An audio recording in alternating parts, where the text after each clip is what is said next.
Hi everybody, this is Jason, and I wanted to talk to you a little bit about my Jetboil backpacking camping setup for cooking. And I've always kind of loved camping gadgets, and this is a great one for me. I love trying out and testing new stoves and new ways to cook on the trail. This is the setup I've had for almost 2 years now. I've been very, very happy with it, with a couple of things I've done to make this really good for a family of 4 who do backpack camping. And because it's myself, my wife, and my 2 young daughters, both under 10 years old, and so we need a real simple, lightweight cook set. So this is what I use most of the time. And the reason I went with this is it's just a good all-around cook system. It's really simple to use and real straightforward. Originally, I got started with the Jetboil from the great folks over at REI, and they recommended this because I enjoy doing snowshoeing. So when I'm cooking, when I'm out in the snow, I needed this Jetboil Soul stove to deal with the lower temperatures that I'm routinely in when I'm out hiking. So anyway, let me go through this a little bit. When I bought the system too, I decided to go all out and kind of get the little Jetboil utensils, the spoon, the fork, and the spatula. They're just average. There's nothing really great or special about them. It's nice that they fold in. It's nice that they have very long handles. But that's primarily if you're eating out of this cooking cup, which, by the way, I do not advise. And I'll go into why. So let me unpack this here. Of course, we have the stove, the cup. It comes out a little bit. The bottom part is another little measuring cup or a bowl you could eat out of if you wanted to. The one thing that really bothers me about the stove is this, the lid that goes on top of this. With the Soul stove specifically, this thing never stays on, and you can't even put it on all the way after using this for 2 years. Either the heat has shrunk this, I have no idea, but it will not even go on all the way. So if I try and sip out of this and use it like they suggest on their website, this flops open and I end up being bathed in boiling water. Not very safe, not really well designed, so I'm really disappointed with this part. You know, it has a strainer in here if you wanted to strain out, you know, if you're doing noodles or something. Same thing. It's almost unusable. You try and pour it out to do the straining, what happens? Plump, and all your noodles end up on the ground, which is a really disappointing dinner, let me tell you. So, this is the only thing I don't like, is this thing stinks, so don't rely on it. In fact, just do this to it. Whee! Frisbee time! So, here we go. Now this main Jetboil cup here, I really only use it for boiling water. That's it.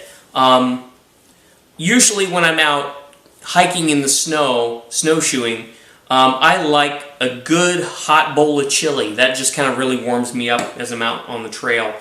And I've tried to cook chili in this many times. It always ends up burnt and stuck to the bottom of this, which makes it really hard to clean out on the trail and kind of a mess. So that's where I kind of went away from this.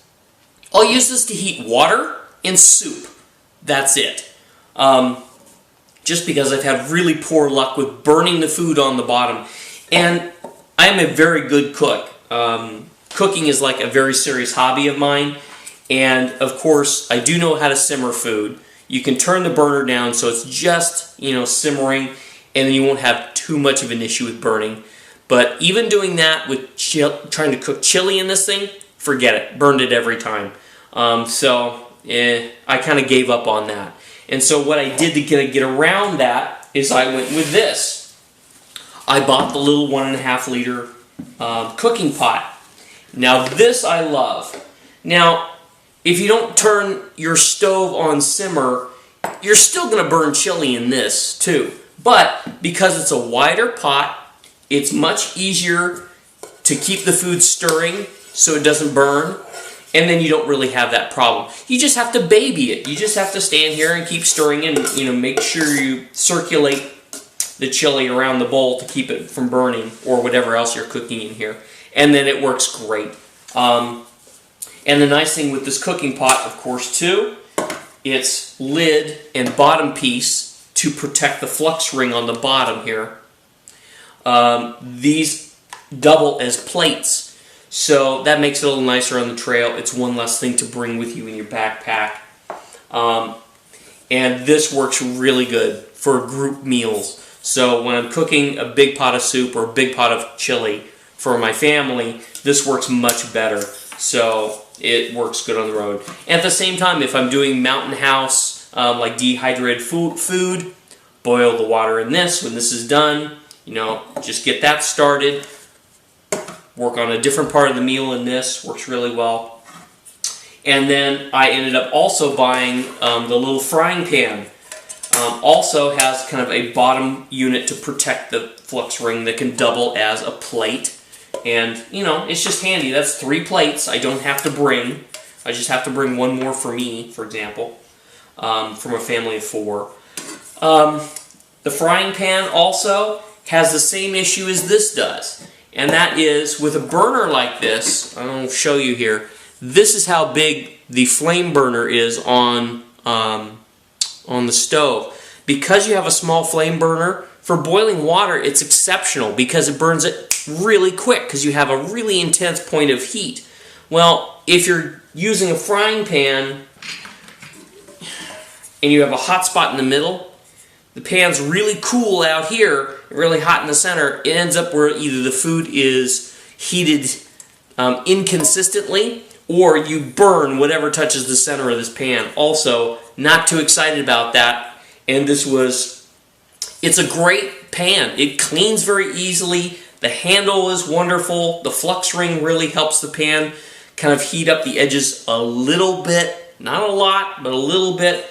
But with a small cook stove disc like this, I've had nothing but frustration with it.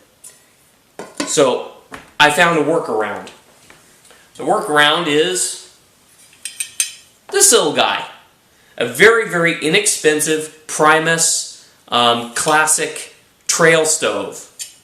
And the one disadvantage of this, it does not have the regulator on it for colder temperatures. But at the same time, with this large fire ring, the flame lights right here around the edge, because of that, it's like cooking on a home stove. So when you're using a frying pan like this, it works wonderfully. So that's the difference, is using the Jetboil frying pan on a Jetboil stove works terrible. A Jetboil frying pan on a Primus stove works terrific. It literally is like cooking on your stove at home because you have a large burner, because of the flux ring here. You have really good heat retention on the pan so you don't use as much fuel. It works much better. And same thing, with a family of 4, could you really get by with one stove? No. Not unless you really want the kids to wait for dinner, which is never fun, trust me. So anyway, that's my cooking solution for snowshoeing on the trail and hiking also on the trail. And that's what works best for me and my family and how we enjoy the outdoors. So anyway, that's about it. And I hope you liked my little demonstration here on what I use for my hiking adventures. So thanks a lot and have a good one. Bye-bye.